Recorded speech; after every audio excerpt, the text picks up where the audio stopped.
Uma mãe especial.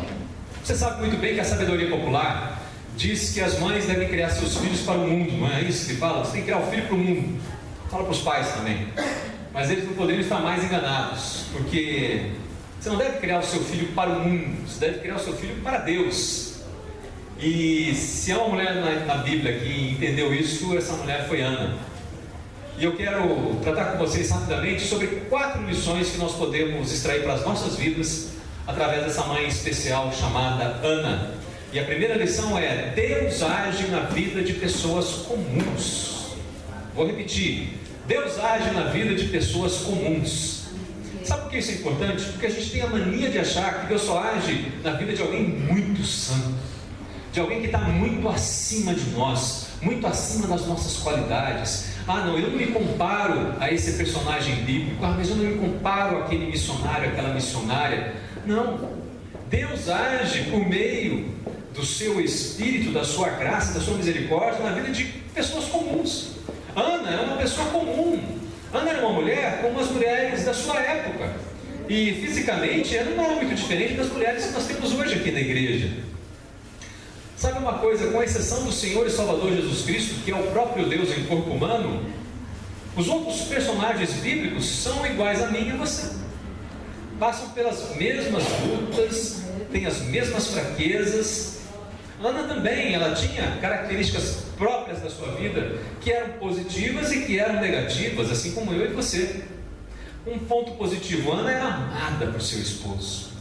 Eu nem vou entrar na questão da poligamia aqui, que nós sabemos que hoje em dia ela não é permitida. Você sabe muito bem, uma vez que o casamento civil é instituído num país e o crente em Jesus Cristo vive naquele país, ele deve então se casar de acordo com as leis civis daquele país. E hoje em dia nós sabemos pela palavra de Deus que a poligamia não é o plano de Deus para a humanidade. Mas deixando isso à parte, voltemos agora aqui para a questão.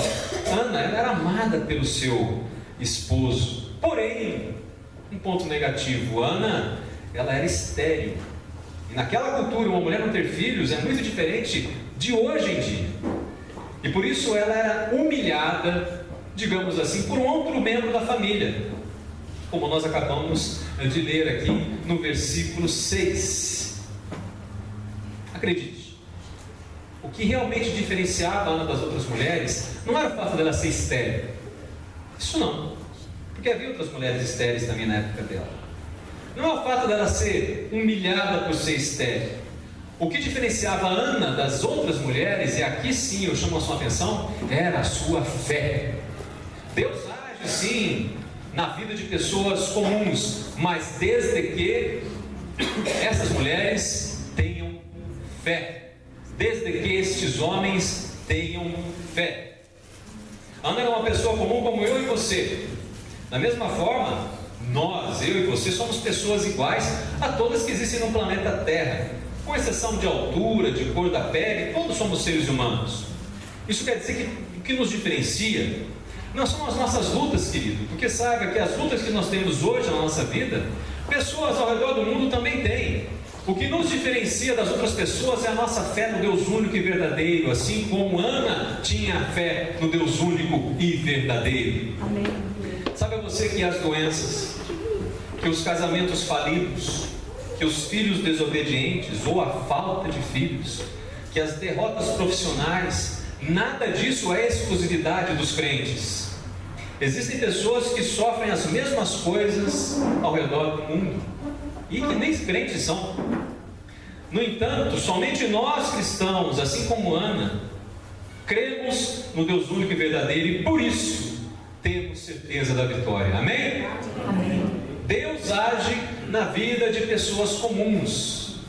Então Deus pode agir na sua vida, Deus pode agir na minha vida, pode agir na sua vida, Luzia, pode agir na vida de qualquer um, desde que essa pessoa tenha fé no Deus único e verdadeiro. E aqui vem